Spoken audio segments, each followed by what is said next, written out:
La scène politique au Cameroun en 2022 est marquée par la visite au mois de décembre du président français Emmanuel Macron à l'invitation du président de la République Paul Biya. Les discours des deux hommes d'État et leurs échanges avec la presse reviennent principalement sur les rapports d'amitié qui lient les deux pays, l'avenir de la coopération entre la France et le Cameroun, mais aussi le futur du Cameroun après ce mandat du chef de l'État. Comme vous le savez,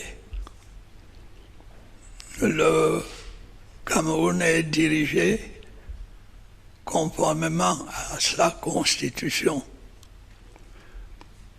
D'après cette constitution, le mandat que je mène a une durée de 7 ans. Alors, essayez de faire la soustraction. 7 moins 4 ou 3, et vous saurez combien de temps il me reste à diriger le pays. Mais autrement, ça sera sûr. Quand ce mandat arrivera à expiration, vous serez informés sur le point de savoir si je reste ou si je m'en vais au village.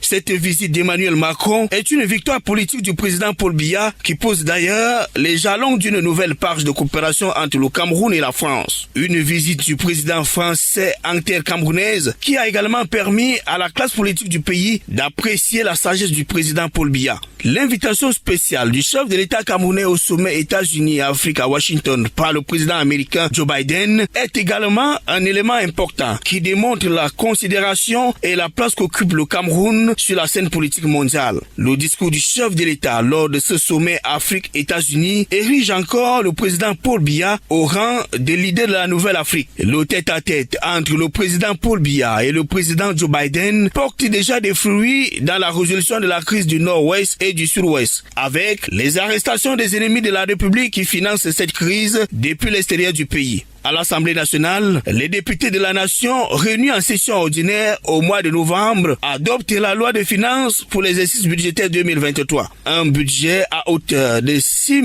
345,1 milliards de francs CFA. Cette loi de finances reçoit l'onction du président de la République ce 27 décembre 2022 qui à l'occasion promulgue 5 lois importantes pour renforcer le niveau de résilience du Cameroun. Singulièrement, certains partis politiques marquent d'une empreinte particulière la scène politique camerounaise en 2022. Le RDPC procède au renouvellement des bureaux des organes de base et ses organismes spécialisés à travers le triangle national. Le PCRN tient son congrès extraordinaire en Ngaoundéré dans la région de l'Erdamawa sous la houlette du président national Kabra Libi dans l'optique de préparer l'élection présidentielle de 2025. Le SDF, quant à lui, est dans une guerre interne qui oppose Jean-Michel Nietzsche à Joshua aussi, tous deux prêts à succéder à John Fondi. L'UPC par contre a tenu le 3 août dernier une assemblée générale dite des cadres du parti avec pour objectif principal la réconciliation de toutes les tendances. Malheureusement, le parti du crabe demeure écartelé.